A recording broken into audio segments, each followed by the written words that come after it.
Hey, y'all, picture this. Dr.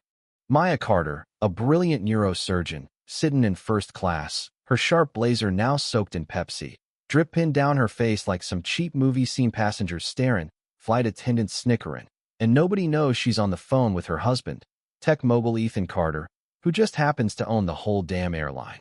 Yeah, this ain't just a bad day on a plane, it's the spark that lit a fire, and I'm gonna tell you how it burned. You ever been treated like you don't belong? Drop a like if you've been there, and stick with me, cause this story's gonna hit you hard. It's 6 a.m. in Atlanta, and Maya's up, staring in the mirror, psyching herself up for the biggest talk of her career at a medical conference in Seattle. She's 34, head of neurosurgery at Georgia Central. Savon lives with a technique she invented that's got survival rates up 40%. But no matter how many degrees she's got, how many folks she's saved, the world still sees her skin first. That morning, the Lyft driver asks if she's heading to a job fair when she mentions the airport classic. TSA pulls her for a random check while suits breeze by. She brushes it off, 'cause that's Maya Grace under fire, always has been. Boarding Cascade Air Flight 1423, she's in seat 1A, first class, ready to nail her speech. She smiles at the flight attendant, Greg Larson, but his eyes flicker when he sees her ticket, like she's got to prove she belongs. Then comes Karen Holt, head flight attendant, all tight smiles and sharper edges. Boarding pass and ID. Karen snaps, eyeballing Maya like she's trying to spot a fake. Maya hands him over, cool as ever, while the white dude in 1C, some exec named Paul Vance, gets a good morning, sir, with no ID check. Karen studies Maya's license like it's a crime scene, finally muttering, Dr. Carter, huh? All right, you're good. But that tone? It's a jab, and Maya feels it. She settles in, going over her slides brain scans. Life-changing stuff when Karen skips her for drinks. Oh, sorry, didn't see you, Karen says, handing Paul a scotch with a grin. Maya calls her out, polite but firm. I'd like a sparkling water, please. Karen's like, we're out, but Maya just saw her pour one. She takes a flat water instead, no ice, no napkin, unlike the fancy glasses everyone else gets. Then Paul, 3 scotches deep, starts loud talking on his phone. Yeah, stuck next to one of them in first class entitled, you know? Maya pops on her headphones, but he taps her shoulder. Hey, darling, grab me another drink, will ya? She shuts him down. I'm Dr. Carter, not your server. His face sours. No need to get uppity. He sneers, loud enough for the cabin to hear. The tension's thick now. A woman behind Maya, Lisa Nguyen, leans forward, whispering, that was deliberate. I saw Karen skip you, and that guy's a jerk. Maya nods, grateful, but keeps her cool, documenting every slight in her phone. Then it escalates. Karen's passing out hot towels, accidentally spills water on Maya's lap. Oops, turbulence, she says, smirking. Paul chuckles. Some folks just attract messes, huh? Maya's had enough. She hits the call button once, twice, 10 minutes, nothing. Lisa snaps a pic of the crew chatting in the galley, ignoring her light. Finally, Greg shows up, acting like Maya's the problem. Ma'am, what's the issue? She lays it out. Paul's racist comments, the crew's neglect.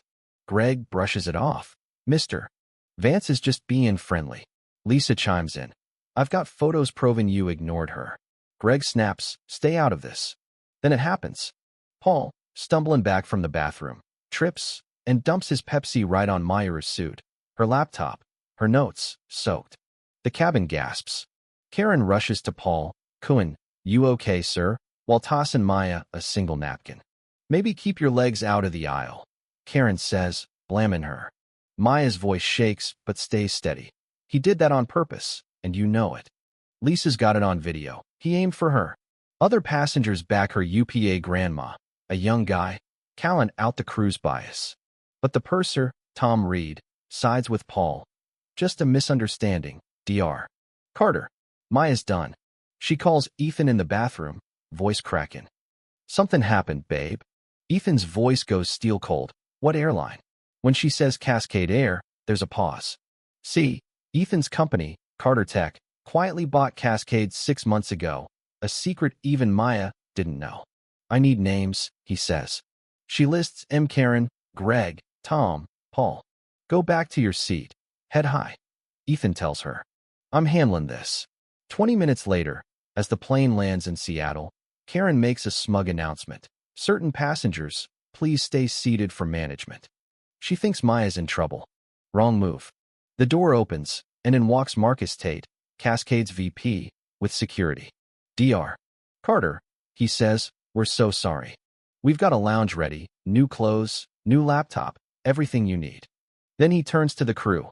Karen Holt, Greg Larson, Tom Reedy on leave, effective now. Security'll escort you out. Karen's jaw drops. This is a mistake. Marcus ain't having it. We've got video, witness statements, and a pattern of complaints, especially you, Karen. Paul tries to slip away, but Marcus stops him. Mr. Vance, police want to talk about that accident. It's assault, maybe a hate crime. The cabin's electric passenger's chair and Karen's face crumbling. Paul sputtering. Maya walks off, head high, Pepsi still dripping. In the lounge, Maya learns the truth. Ethan owns Cascade. He's already got lawyers, auditors, and a plan to gut the airline's toxic culture. Her presentation? Flawless. Savon lives on stage while Ethan's team digs up dirt. Karen's got 29 complaints, all from minorities, ignored for years. Ethan doesn't just fire, he overhauls everything. New leaders, real bias training, a $50 million travel equity fund to fix the whole industry. Lisa's video goes viral, justice for Maya trends, and Paul? Fired from his firm, fastened charges, his career toast.